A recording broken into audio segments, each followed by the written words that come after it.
Hi and welcome to an unboxing and quick overview of the LG 34 WN750. This is a 34-inch 21:9 ratio ultra-wide quad high definition or UWQHD monitor. It has an IPS display with a 3440 by 1440 resolution, RGB 99% color gamut and HDR10. The panel also offers a 5 millisecond response and 75 Hz refresh rate. The shipment came with a 3-pin UK power adapter attached to the side to account for the Ireland UK shipping region. In the box, the screen is packaged between two styrofoam holders. Underneath this are the assortment of parts to set it up. First, we have a concave stand with the matte plastic covering which leads to an exposed section for inserting the monitor arm. At the bottom of the section is a simple twist-style screw mechanism. Next up, we have some user documentation which includes a power rating sheet, a quick setup guide which shows the box contents as well as illustrations on how to assemble the parts, as well as the ports available, calibration information, an HDMI cable, and cable management clip. It also comes with the CD, which I believe has the same information. The monitor uses a sleek 2-pin power adapter rated at 45 watts, normal usage and a maximum of 67 watts. This terminates in a round connector. The monitor arm has a VESA plate mount up top with a swivel ball head that is connected to what appears to be a hydraulically controlled height adjustment system. This is all covered in a brushed metal effect plastic covering. The bottom of the arm has a metal extrusion which is shaped to fit the base mount. The monitor panel has two downward facing speakers which output 7 watts each and a single joystick controller which is used as the power and settings button. There are two HDMI ports, one display port, two USB-A and one USB-B port which works as an upstream connection and a headphone out jack. Right next to this is the VESA mount. Connecting the monitor arm is done by simply tilting it in at the top while pressing the release button to fully insert and lock it in. The base is simply placed into the bottom of the arm and can be twisted in with the help of the handle. Once set up, the monitor measures 32.2 inches wide, 22.3 inches at its highest extension, and 17.9 inches at the lowest. After assembling everything, it was time to finally remove my aged 32-inch Bush HDTV, which I was using as a monitor, and set up the LG one instead.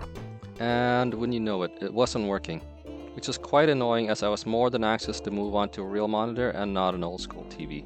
Interesting enough, it appeared that the screen might have been made up of two panels, or maybe it was just whatever defect it had appearing up that way. I had to send it back and got a replacement which works and is currently my main monitor with a Dell UltraSharp 27-inch monitor as my second one, which I'm planning to do a similar video for shortly. The screen's height can be adjusted with the top of the screen reaching nearly 57 centimeters at the top and 46 centimeters at the lowest. One thing I've noticed is that the monitor wobbles a bit, most noticeable when the sides are touched and to a lesser, more bearable extent when using the joystick controller.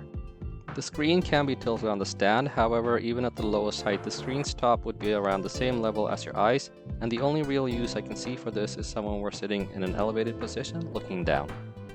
Different picture settings primarily just seem to offer various lighting intensities from my experience, none of which appeared remotely decent, let alone usable, and had to resort using the custom one, aka the one with the least contrast and brightness for an overly bright blinding screen.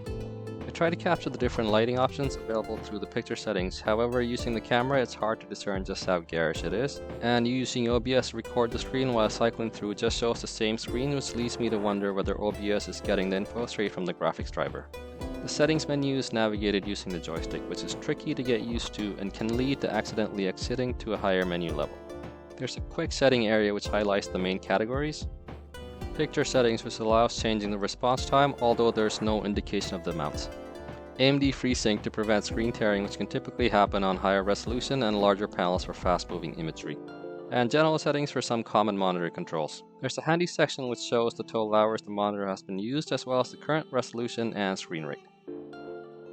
Now for me, the most important thing is the screen real estate.